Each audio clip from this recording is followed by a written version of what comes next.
बिस्मिल्लाहिर्रहमानिर्रहीम। Hello everyone. Pivot table के अंदर डेटा कैसे अरेंज होता है और कौन कौन सी ट्रिक यूज़ होती हैं, ये सभी आज की इस वीडियो में डिटेल से एक्सप्लेन होंगी। तो फर्स्ट जो देख रहे हैं चैनल को सब्सक्राइब, वीडियो को लाइक ज़रूर करें। अपनी रिपोर्ट अगर हमें बनानी है किसी भी डाटा की और डिफरेंट डिफरेंट क्राइटेरिया के साथ और क्विकली रिपोर्ट, तो ये क्विकली रिपोर्ट पिवोट टेबल से कैसे बनती है ये आज इस वीडियो के अंदर मैं बताऊँगा। अब देखें, सबसे पहले पिवोट टेबल जो है हमें इंसर्ट मेन्यू में मिलता है। ये मैं एक शीट बनी हुई है, इसको मैं अभी क्लियर कर रहा हूँ यहाँ से। ये आ गया हमारा डाटा और ये मेरा टेबल में कन्वर्ट है। इसमें date, region, sales, product category, sold price, sale, target, profit, month. हमें हर मंथ की रिपोर्ट चाहिए। कैटेगरी इलेक्ट्रॉनिक्स की हो, वो हमें पता चले कितना अमाउंट या सेल हुई है। इसी तरह फर्नीचर की है या अकॉर्डिंग टू आपकी जो भी प्रोडक्ट है उसके हिसाब से आपको देखना है। मैंने जो एग्जाम्पल डेटा रखा है उसके हिसाब से मैं एक्सप्लेन कर रहा हूँ। प्रोडक्ट दी हुई है, अगर किसी प्रोडक्ट के हिसाब से हमें मंथली रिपोर्ट चेक करनी है, कितनी सोल्ड हुई हैं, क्या प्राइस रहा है, क्या सेल्स हुई, क्या टारगेट था, कितना टारगेट अचीव हुआ, क्या प्रॉफिट था, ये सब पिवोट टेबल हमें करके देगा। हमें इतना नहीं पता कि ये कौन कौन से फॉर्मूले लगेंगे, किस तरह से इसको बनाना है। तो अब जो मैं बता रहा हूँ वो आपने सिंपल करना है। इंसर्ट में जाकर सबसे पहले फ्रॉम टेबल रेंज, कोई भी डाटा है, लार्ज से लार्ज डाटा कंपनी का, बैंक का, पिवोट टेबल से एनालाइज कर सकते हैं इजीली। तो सबसे प्लस ऑप्शन यही होता है हमारा, अगर आसानी से काम करना है, रिपोर्ट्स वगैरह बनानी है, तो हम पिवोट टेबल यूज़ कर सकते हैं। फ्रॉम टेबल रेंज, अब आपका जितना भी डाटा, ये मेरा पूरे साल का डाटा है। जनवरी से अगर हम क्लिक करें यहाँ पे ऑल, तो देखें यहाँ 31 दिसंबर है 2025 का ऑल डेटा है। अब मैं यहाँ पे कैंसिल करके दोबारा क्लिक कर रहा हूँ क्योंकि मेरा सेल क्लिक हो गया था, तो वो रेंज डिफाइन हुई हुई है। अगर हम डायरेक्ट फ्रॉम टेबल में हमारा डाटा होगा तो हम फ्रॉम टेबल रेंज पे क्लिक करेंगे। यहाँ देखें टेबल का जो नाम है वो डायरेक्ट ये रेंज उठा लेगा। मेरा ऑल डेटाबेस इधर टेबल 1 से डिफाइन हुआ है, यानी ऑल रेंज जो है वो टेबल 1 है। अब ये टेबल 1 कैसे आ रही है ये भी मैं समझा देता हूँ। अभी न्यू वर्कशीट या एग्जिस्टिंग, हम न्यू क्लिक करेंगे, अलग से शीट ऐड होगी, तो हम न्यू बना रहे हैं और ओके। अब देखें पिवोट टेबल में जैसे ही ओके करेंगे तो डाटा डायरेक्टली यहाँ ऑन नहीं होगा। आपकी जो हेडिंग्स हैं डाटा की वो सारी यहाँ से पिवोट टेबल फील्ड के अंदर ऐड होंगी और इसमें फिर फ़िल्टर, कॉलम, वैल्यू और रॉ होती हैं। इसमें हमें फील्ड्स को ड्रैग करना है और यहाँ डाटा डिस्प्ले होने लग जाएगा। लेकिन कौन सी फील्ड को कहाँ ड्रैग करना है ये हमें खुद समझना है और उस हिसाब से फिर हमें इसको ड्रैग करना है। यानी फ़िल्टर में हम क्या रख सकते हैं जिससे बेनिफिट मिल जाएगा, कॉलम से क्या बेनिफिट हो जाएगा, कॉलम इस तरह डिस्प्ले करने के लिए होगा, रॉ जो है रॉ वाइज डाटा देखने के लिए, और वैल्यू कैलकुलेशन के लिए यूज़ होता है। एक फील्ड में आप डबल कॉलम भी ड्रैग कर सकते हैं, हेडिंग। अच्छा, कॉलम जो होंगे, हेडिंग्स जितने भी आपकी मेन शीट्स के कॉलम है वो आपके सारे इधर फील्ड्स के अंदर आ रहे हैं। अब ये जो टेबल, मेरा टेबल 1 लिखा हुआ आ रहा है, कैसे आ रहा है, आपने all data control A select करना है, control T format as table, और यहाँ से कोई भी टेबल सेलेक्ट कर लें। अब जब फर्स्ट टाइम किसी भी डाटा पे टेबल अप्लाई करते हैं तो टेबल डिज़ाइन ओके कर देंगे। माई टेबल हैज़ बिन हेडर होगा, उस पर चेक लगा के, तो ये हेडिंग आपकी हेडर में चेंज हो जाएंगी। प्लस टेबल डिज़ाइन में यहाँ पर अगर हम देखें तो टेबल 1 उसका डिफ़ॉल्ट नेम होता है, आप उसका नाम भी चेंज कर सकते हैं। अच्छा, आप टेबल में हम क्यों कन्वर्ट कर रहे हैं, इसका बेनिफिट ये होता है जैसी डेटा रेंज इंक्रीज़ होती है, यानी आप इसका टेबल क्रिएट करने के बाद नया डेटा ऐड करते हैं तो वो टेबल 1 की रेंज के अंदर ऐड होता रहेगा। टेबल ऑटोमेटिक जो है रेंज इंक्रीज़ होती है और इसको रीनेम भी कर सकते हैं। तो मेरा जो डिफ़ॉल्ट टेबल 1 पिवट बनाते हुए आ रहा था वो ये था, टेबल 1 नेम।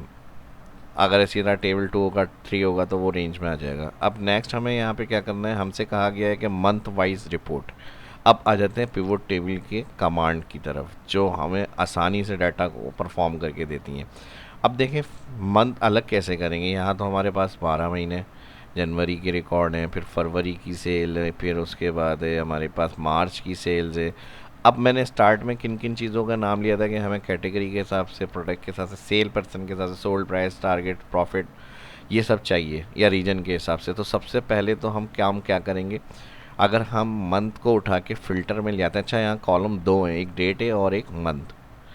मंथ हमारे पास हमने सेपरेट किए हुए हैं यहाँ पे टैक्स फंक्शन से, यानी जो डेट थी हमारी, इसको मैंने डबल क्लिक करा, इक्वल टैक्स, डेट सेल और comma inverted comma three time M press करके एंटर करा तो जनवरी फरवरी सारे मंथ अलग हो गए। इसको हम यहाँ पर जो मंथ कॉलम आ रही है हेडिंग ड्रैग कर देंगे फ़िल्टर में। इसका बेनिफिट ये होगा जनवरी अलग सेल हो जाएगी, फरवरी अलग हो जाएगी, मार्च अलग। ठीक है जी। अब हमें जनवरी डाटा चाहिए, जनवरी क्लिक ओके करेंगे तो जनवरी की रिपोर्ट बन जाएगी। अब रिपोर्ट में क्या चाहिए, ये भी सवाल आ जाता है। अब रिपोर्ट में आपको जिस तरह से डाटा कहा गया है प्रेजेंट करने का वो आपने रिपोर्ट में रखना है। अब जैसे मैं एक एग्जांपल के तौर पे प्रोडक्ट वाइज जा रहा हूँ, तो मैं यहाँ पे प्रोडक्ट को उठाऊँगा और ड्रैग कर दूँगा रॉ में। जैसे ही देखें ड्रैग करूँगा तो ऑल प्रोडक्ट्स की डिटेल जो है वो ऐड हो गई। अब मुझे हर प्रोडक्ट की टोटल सेल चाहिए इसके साथ, तो आपने क्या करना होगा, यहाँ से स्क्रॉल करके टोटल सेल हेडिंग आ रही है, इसको उठाएंगे और जो भी कैलकुलेशन वाली फील्ड होंगी वो हमारी कहाँ आ जाएंगी, वैल्यू वाले सेक्शन में। तो देखें ओवरऑल यानी जो पूरे साल में हर प्रोडक्ट सेल हुई है उसकी रिपोर्ट। अब इसकी क्वांटिटी भी चाहिए। कोई भी फील्ड आपने ड्रैग करी उसको क्लियर करना है, यहाँ से उठाएंगे दोबारा इधर छोड़ देंगे लाके। अब हमारी वही प्रोडक्ट आ रही है। अब अगर हमें सिर्फ इसकी सोल्ड क्वांटिटी कहा गया है बताएं, तो आपने सोल्ड उठाना है, वैल्यू में रखना है लाके। देखें अब सिर्फ पूरे साल की आपकी सोल्ड की रिपोर्ट आ गई। अगर आपको किसी स्पेसिफिक मंथ की चाहिए तो आप यहाँ से जनवरी क्लिक ओके कर दें। इसी तरह आपको किसी और मंथ की चाहिए क्लिक ओके कर दें। मल्टीपल मंथ चाहिए, यहाँ से मल्टीपल पे चेक और यहाँ से 1 पे 2 पे 3 पे चेक लगा के ओके कर दें। तो ये 3 मंथ की मल्टीपल आइटम रिपोर्ट बन गई हमारी। अब देखें इससे फ़िल्टर तो हो रहा है डाटा, लेकिन एक अनअंडरस्टेबल डाटा है, यानी अनअंडरस्टैंड हो रहा है कि भाई कहाँ से जो है कौन से मंथ आ रहे हैं। अब इसी तरह सेल में भी आप फ़िल्टर कर सकते हैं, प्रॉफिट में भी कर सकते हैं। अब इसका सोल्यूशन क्या है, जो करंट शो हो रहे हैं वो हमें पता चले कि जनवरी आ रहा है या फरवरी आ रहा है। तो इसके लिए हमारे पास इसका मेन्यू होता है पिवोट टेबल एनालाइज, इसमें होता है इंसर्ट स्लाइसर। जैसे स्लाइसर ऑन करेंगे, अभी हमने क्या ऑन करा हुआ है, मंथ, तो मंथ का आपके तमाम कॉलम्स की स्लाइसर ऑन हो सकते हैं। तो हमें मंथ चाहिए, मंथ में जाके ओके। ओके के बाद अब अगर मैं इसको चेंज करना चाह रहा हूँ, यहाँ से कॉलम में मैंने 2 कर दिया इसको। अब देखें यहाँ पे मुझे अगर जनवरी चाहिए तो ये फ़िल्टर हो गया जनवरी, इसके साथ ये कनेक्ट होता है। अब जनवरी की रिपोर्ट इजीली देख ली, फरवरी देख ली, मार्च देख ली, ये एक तरीका है।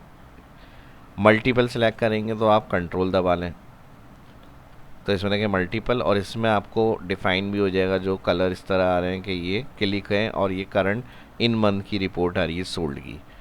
क्रॉस करेंगे तो ऑल डेटा आ जाएगा यहाँ पे। तो एक पार्ट हमारा स्लाइसर भी अहम होता है जो हम डाटा में प्रेजेंट के लिए यूज़ कर सकते हैं। बाकी इसके कलर फॉर्मेट है, यहाँ से आप जो भी कलर रखना चाहें अपनी मर्ज़ी से रख सकते हैं। इसकी और मज़ीद चीज़ें सेटिंग्स वो भी आप देख लें। अब हमारी फील्ड जब पिवोट टेबल क्लिक करेंगे दोबारा आ जाएगी। तो ये हो गया सोल्ड। सोल्ड के अलावा आपको सेल्स भी चाहिए तो आप यहाँ से उठा के वैल्यू में सेल्स को भी ड्रैग कर सकते हैं। तो सोल्ड के साथ कितनी सेल्स है वो आ जाएगी। अब कितना प्रॉफिट हुआ उसको भी ड्रैग कर सकते हैं वैल्यू में आप। तो ये इसका टोटल प्रॉफिट हो गया। उसके बाद अब टारगेट क्या था इसको भी आप वैल्यू में ड्रैग कर सकते हैं। तो ये इसका टारगेट हो गया। अब ये हेडिंग्स हमारी बहुत ज़्यादा बड़ी आ रही हैं, जैसे सम ऑफ यूनिट सोल्ड।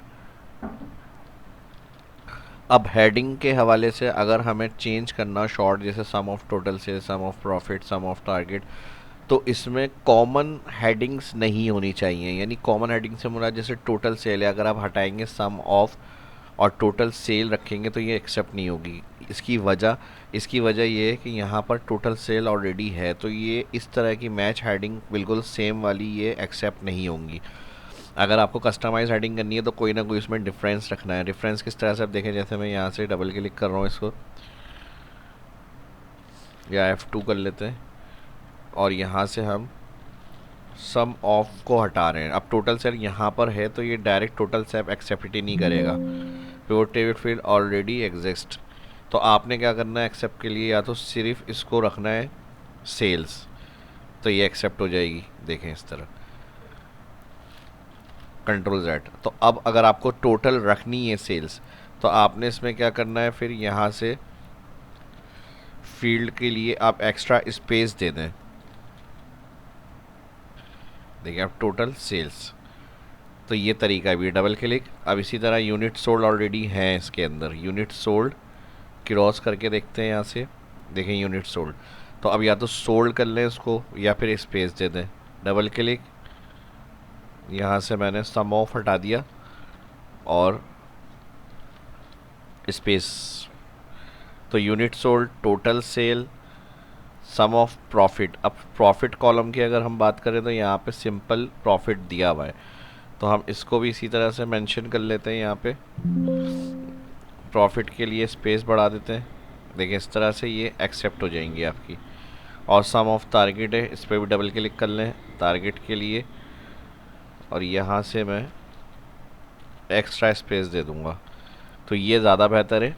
एंड में अगर एक्स्ट्रा स्पेस दे देंगे तो कोई विजिबल नहीं होगा कुछ, और हेडिंग एक्सेप्ट हो जाएंगी। ट्रिक अच्छी लग रही है, वीडियो सीखने को मिल रहा है तो लाइक ज़रूर करिएगा और एंड में अपना फीडबैक भी ज़रूर दिया करें।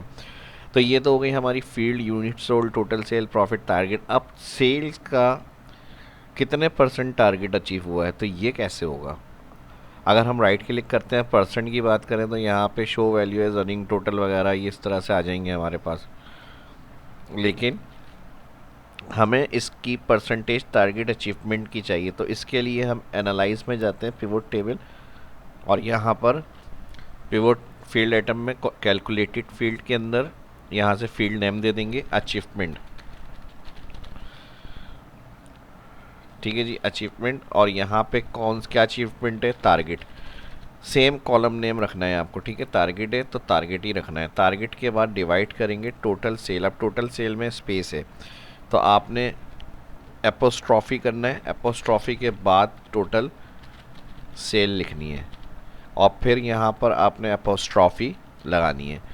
तो जो भी स्पेस वाली हेडिंग होगी उनको कवर एपोस्ट्रॉफी से किया जाता है। और फिर अगर परसेंटेज में चाहिए आपको आंसर तो आप मल्टीप्लाई 100 नहीं करेंगे, और अगर आपको डायरेक्ट लिखी हुई चाहिए 83 50 तो आप यहाँ मल्टीप्लाई 100 लगा सकते हैं, लेकिन हम नंबर फॉर्मेट से इसको चेंज कर लेंगे। तो मैं सिर्फ टारगेट एपोस्ट्रॉफी में स्पेस थी, टोटल सेल, और फिर एपोस्ट्रॉफी में जाकर ओके कर रहा हूँ। अब ये देखें इस तरह से आ गया सम ऑफ अचीवमेंट, इसको भी मैंने यहाँ से लिया और लास्ट में एक्स्ट्रा स्पेस डाल दी। अब इसको परसेंटेज में कैसे रखना है, होम में जाकर परसेंट पे क्लिक, अलाइन सेंटर। ये तो ये नॉर्मल और कॉमन ऑप्शंस हैं, ये आपको पता ही होंगे, इस तरह से आप चेंज कर सकते हैं। तो कितनी सेल्स हुई और कितना टारगेट था, उसका कितना % अचीव हुआ हमारा। अच्छा, यहाँ मैंने इसलिए गलत ऐड किया था ताकि ये ऑप्शन भी आपको समझा दूँ मैं। अब प्रॉब्लम ये है कि हमें क्या करना था, टोटल सेल को डिवाइड करना था टारगेट से, ताकि कितने % अचीव हुई है वो हमें पता चले। तो मैंने इसलिए पहले टारगेट डिवाइड टोटल सेल करा है, लेकिन हमें टोटल सेल डिवाइड टारगेट करना था। अब ये क्यों किया है, क्योंकि जो भी फील्ड हम कैलकुलेटेड फील्ड से ऐड करेंगे तो वो यहाँ पर ऐड हो जाती है। अब इसको हटाने का मसला आता है, क्योंकि राइट क्लिक करेंगे तो यहाँ ऐड वैल्यू, कॉलम लेवल, ये चीज़ें होंगी, लेकिन डिलीट नहीं होता, क्योंकि एक्स्ट्रा अगर कैलकुलेटेड फील्ड हम बनाते रहेंगे तो यहाँ बहुत सारे कॉलम्स ऐड हो जाएंगे। तो उसको डिलीट कैसे करना है, यहाँ से अनचेक से हम हटा तो सकते हैं, लेकिन मुझे प्रॉपर डिलीट करना है। तो डिलीट के लिए भी कोई गलत फील्ड ऐड हो गई आपसे, pivot table, field item, calculated, जहाँ से ऐड हुई है उसी में जाएँ, और इधर से स्क्रॉल करके आप, सॉरी, यहाँ से आप ड्रॉप खोलेंगे तो वो कस्टम कॉलम नेम आ रहा होगा, आपने उसको सिलेक्ट करना है और डिलीट, या फिर चेंज करना है तो फिर आप यहीं से डिलीट के बजाय जो एडिट करना है वो आप एडिट कर सकते हैं। फर्स्ट टोटल सेल्स और फिर डिवाइड होगी ये टारगेट, और ओके कर देंगे। ठीक है जी, divide target, achievement same column है, डिलीट के लिए भी समझा दिया मैंने, इसमें सारे कॉलम नेम ऐड हो जाएंगे। तो आपने क्लियर करना है तो डिलीट दबा के क्लियर कर लें। अब इसको ओके करेंगे हम, ठीक है जी, ओके कर लेते हैं यहाँ से, और परसेंटेज पे क्लिक करेंगे यहाँ पे, लेकिन अभी भी ये अप्लाई नहीं हुआ है। तो हम इसको काम कर लेते हैं, डिलीट कर देंगे यहाँ से, पिवोट टेबल, पिवोट, इसको डिलीट करते हैं और नया कॉलम ऐड करेंगे, डिलीट। ठीक है जी, अचीवमेंट क्लियर हो गई, यहाँ से इसको भी हटा देते हैं। अब हम नेक्स्ट ले लेंगे यहाँ पे सेम अचीवमेंट, %, और यहाँ पे मैं कैलकुलेटेड फील्ड में लूँगा target, sorry, total sale target apostrophe, अच्छा इसमें एपोस्ट्रॉफी नहीं आएगा, इसमें सिंपल टारगेट लिखेंगे। और एपोस्ट्रॉफी का मैंने बताया था जिसमें स्पेस होती है कॉलम्स में, उसमें अंदर एपोस्ट्रॉफी में आएगी। टोटल सेल टारगेट, और यहाँ से हम ऐड पे क्लिक करेंगे और ओके कर देंगे। अब देखें सम ऑफ अचीवमेंट आ गई, डबल क्लिक, इसकी हेडिंग को भी कस्टमाइज़ कर लेते हैं, स्पेस। अब सेल्स क्योंकि हमारी ज़्यादा है, टारगेट कम, तो ये ऊपर हो गई हमारी, ये अब परसेंटेज सही आएगी। और होम से परसेंट पे क्लिक करना है। अब देखें 72 लाख और यहाँ पे 60 लाख, तो यहाँ पे 120% हमारा अचीवमेंट हुआ है तकरीबन, यानी ओवरऑल सेल्स हमारी ऊपर ही आ रही है। सेल्स जो थी उससे टारगेट से ऊपर है हमारी, तो इसलिए 100 प्लस आ रही है यहाँ पे जो भी हमारी वैल्यू आ रही है अचीवमेंट। तो ये कैलकुलेशन भी हो सकती है इस तरह से। नेक्स्ट, अब अगर हमें मंथ वाइज जितना भी डाटा है उनकी हर अलग अलग शीट पे रिपोर्ट बनानी है, तो ये भी पिवट टेबल का बड़ा ज़बरदस्त फीचर है। यहाँ जो भी फ़िल्टर में आपने ड्रैग किए होंगे, अच्छा ये जहन में रखिएगा, फिर मैं रिपीट कर रहा हूँ, जो चीज़ हर मंथ की शीट पे अलग अलग रिपोर्ट आपको लानी है वो फील्ड आपकी फ़िल्टर में ड्रैग होनी चाहिए। उसके बाद पिवट टेबल में यहाँ से फील्ड ऑप्शन में जाइएगा, सॉरी ऑप्शन में आएंगे तो शो रिपोर्ट फ़िल्टर। अब देखें अभी यहाँ पे शीट 1 और डेटा शीट है, जैसे ही मैं शो रिपोर्ट में जाकर ओके करता हूँ, ये मंथ हमारा फ़िल्टर में है, और ओके करने से हर मंथ की 12 पूरी एनुअल रिपोर्ट्स जो है हमारी रेडी हो जाएंगी, और हर मंथ की डिटेल के साथ जैसा लेआउट आपने बनाया हुआ होगा उस हिसाब से कि भाई जनवरी में इतनी इतनी सेल्स हुई, इतने % अचीव हुआ, और ये यहाँ पे तकरीबन। अब मैंने डेटा को ड्रैग किया हुआ है तो कुछ चेंजेस आपको थोड़ी बहुत नज़र आएंगी डेटा में, बाकी सेम ही डेटा लग रहा होगा। तो देखें इस तरह से आएंगे हमारे पास, ये 75 है इस तरह से, तो है ना ज़बरदस्त फीचर ये भी। अब इसमें हमें क्या करना है, यहाँ से मैं इसको ऑल को सिलेक्ट कर रहा हूँ और जनवरी तक शिफ्ट दबा के और डिलीट बटन दबा रहा हूँ। ये सिर्फ समझाना था, इसको यहाँ से हटा देते हैं, वापस आ जाएंगे, अपनी मेन शीट आ गई और यहाँ पे शीट 1 आ गई। अब थोड़ा और मॉडिफाई करते हैं, जैसे हमारे पास प्रोडक्ट्स के रिकॉर्ड्स सारे दे रहे हैं, अगर हम कैटेगरी भी चाह रहे हैं ऐड हो जाए तो आपने कैटेगरी को क्या करना है, जैसे फर्नीचर और इलेक्ट्रॉनिक्स 2 कैटेगरी हैं, तो आपने कैटेगरी के कॉलम को यहाँ से सिलेक्ट करना है और रॉ में प्रोडक्ट वाले से ऊपर आपने छोड़ना है यहाँ ट्रैक। तो ये देखें इस तरह इलेक्ट्रॉनिक के अंदर जो जो आइटम है वो और उनकी सेल, अचीवमेंट, टारगेट सब। इसी तरह फर्नीचर में जो जो ऑप्शन है वो उनकी सेल, टारगेट, अचीवमेंट सब आ गई। नेक्स्ट, इसको और अच्छे तरीके से अगर आपने देखना है तो आप यहाँ पे दोबारा पिवट इसमें जाएं, पिवट टेबल एनालाइज स्लाइसर, और मैं अब रीजन का भी इसका स्लाइसर ऑन कर रहा हूँ यहाँ पे, और रीजन वाइज मैं इसको यहाँ पे चेक कर सकता हूँ। जैसा ईस्ट की सेल की रिपोर्ट, ईस्ट के अंदर जो सेल हुई है, नॉर्थ में जो सेल हुई, साउथ में जो सेल हुई, वेस्ट में जो सेल हुई, तो डायरेक्ट आप इस तरह से भी प्रेजेंट कर सकते हैं इसे। और जिस तरह रीजन के लिए स्लाइसर ऑन हुए हैं पिवट टेबल, अगेन स्लाइसर, इसी तरह सेल पर्सन का भी आप स्लाइसर रख सकते हैं इसमें, ताकि जो रिपोर्ट हो सेल्स के हिसाब से हमें चेक करना है वो भी हमें पता चल जाए। तो यहाँ से स्लाइसर को कम करके यहाँ सेट करें। अब अहमद की सेल्स चाहिए हमें, तो अहमद के जो जो रिकॉर्ड होंगे वो सारे फ़िल्टर हो जाएंगे, बिलाल, उस्मान, इस तरह से सारी रिपोर्ट आप सेल्स पर्सन के हिसाब से भी व्यू कर सकते हैं।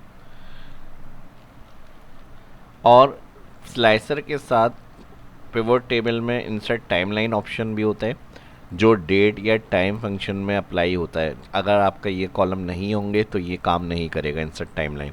तो हमारे पास ऑलरेडी डेट है, जो मैंने डेटा शीट में बताया था, फर्स्ट हमारे पास डेट कॉलम है और उससे हमने मंथ एक्सट्रैक्ट किए, तो इस डेट कॉलम से ये काम करेगा हमारा। Pivot analyse insert timeline check लगाएंगे, ओके करेंगे, ओके करने के बाद ये कुछ इस तरह से आता है, देखें। अच्छा, यहाँ कैटेगरी आपको चाहिए तो सही है, वरना तो हटाना है।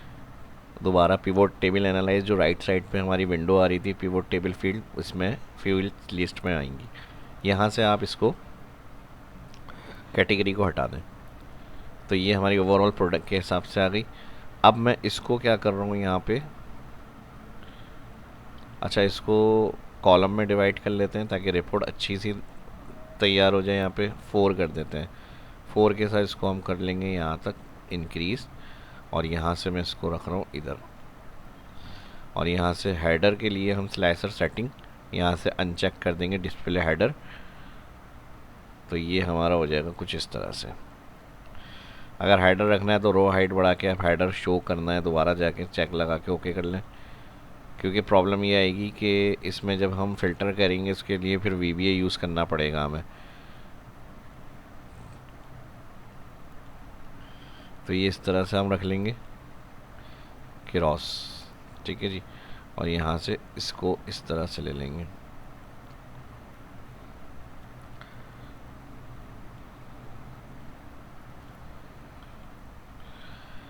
अब नेक्स्ट इसको सेंड टू बैक या फ्रंट करना है तो वो भी कर सकते हैं, ऐसे सही है। अब इसको हमने क्लिक करा यहाँ से, और इसको भी मैंने राइट फिल कर लिया। टाइमलाइन थोड़ी ज़्यादा करके बढ़ा के रख रहे हैं हम यहाँ से। और जब हम इसको स्क्रॉल करेंगे,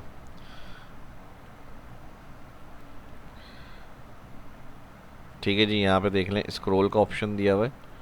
थोड़ा सा जूम साइज़ जो है वो मैं कम कर रहा हूँ यहाँ से।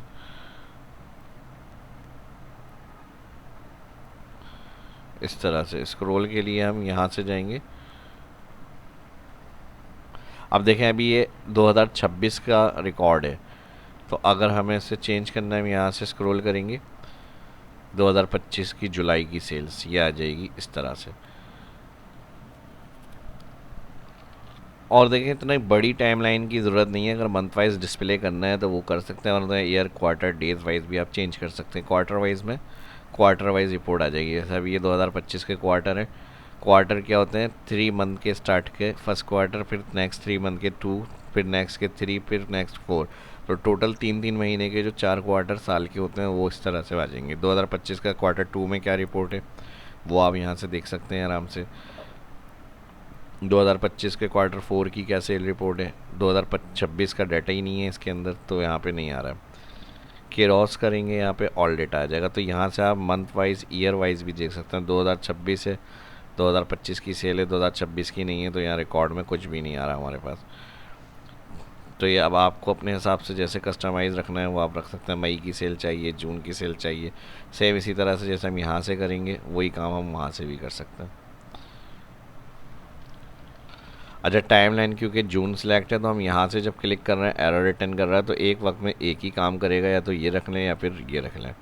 तो ये अब आपको किस तरह से प्रेजेंट करना है, स्लाइसर यूज़ करना है तो वो भी आप ऐड कर सकते हैं, और टाइमलाइन के हिसाब से चाहिए डाटा तो टाइमलाइन का भी यूज़ कर सकते हैं इसके अंदर आप।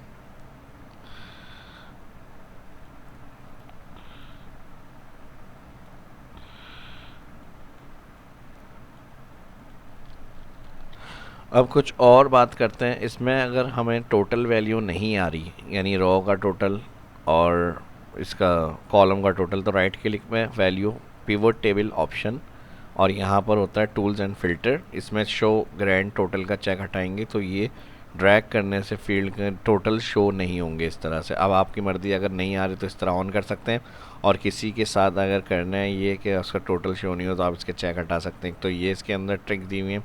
इसी के साथ लेआउट और फॉर्मेट दिया हुआ है यहाँ पे रिपोर्ट, और ये दिए हुए कॉम्पैक्ट वगैरह कुछ इसमें बेसिक ऑप्शन डिस्प्ले के अंदर आ जाए। यहाँ पे show contest tool, display field option और शो एक्सपैंड कोलैप्स। इसमें क्या होता है, जैसे कैटेगरी हमने ड्रैग करी थी यहाँ पे, अब इसमें कोलैप्स बटन दिए हुए हैं। अगर इसमें आपने हाइट रखना है तो पिवोट टेबल फील्ड में जाकर इसका चेक हटा देंगे डिस्प्ले से, शो एक्सपैंड कोलैप्स, तो ये फिर एक्सपैंड वाले ऑप्शन नहीं आते हैं।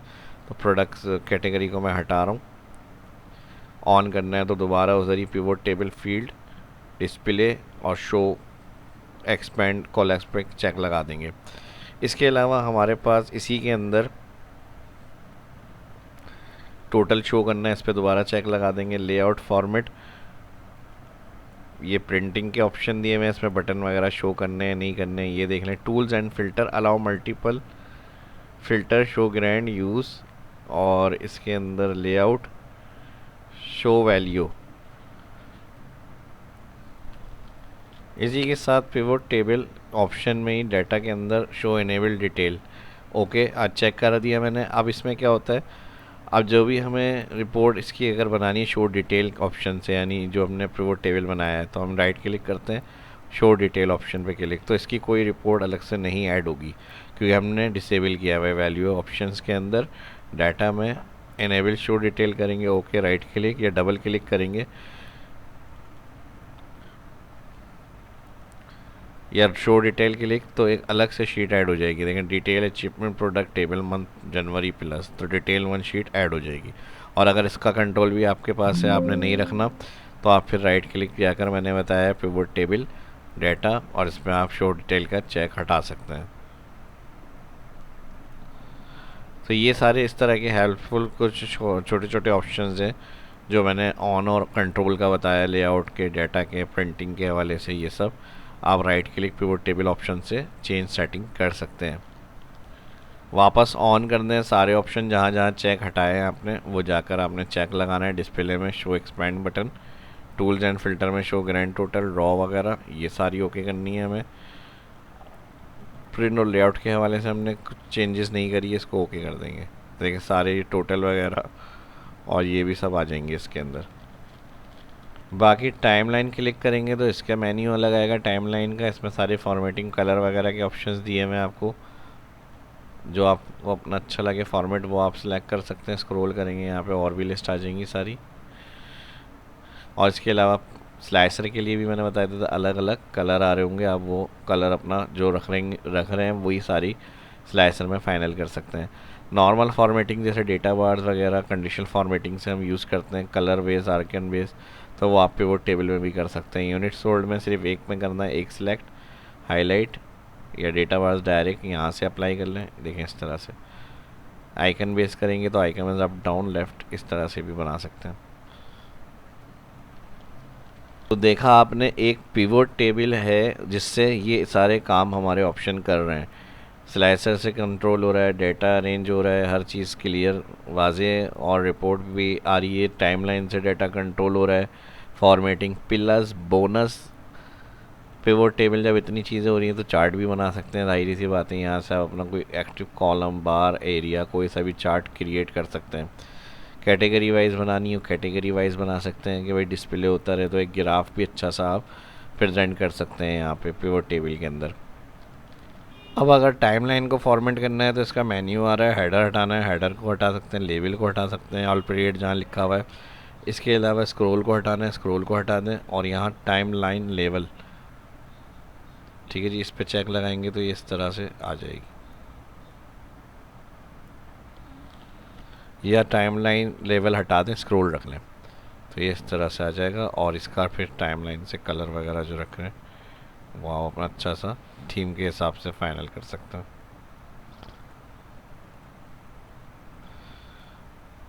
ठीक है जी, ये हमारी जनवरी, और ये दिसंबर, सितंबर, मई, जून, सारे रिकॉर्ड आ जाएंगे इसके अंदर। अब प्रॉब्लम हेडर क्लोज नहीं हो रही, यानी यहाँ से तो हम दोबारा डिज़ाइन क्लिक करेंगे, टाइमलाइन के अंदर हेडर पे चेक लगा देंगे, तो ये इस तरह हो जाएगा। जब क्लिक करेंगे कोई रिकॉर्ड होगा तो यहाँ विजिबल होगा, नहीं होगा तो यहाँ से क्रॉस से ऑल डाटा आ जाएगा। जैसे सिर्फ अप्रैल चाहिए तो अप्रैल के रिकॉर्ड आ गए सारे, मार्च के आ गए, इस तरह से। यहाँ से क्रॉस करेंगे ऑल, यहाँ से इसको भी क्रॉस करना है। तो होपफुली वीडियो पसंद आई होगी, लाइक करें। मिलते हैं नेक्स्ट वीडियो में, अल्लाह हाफिज़।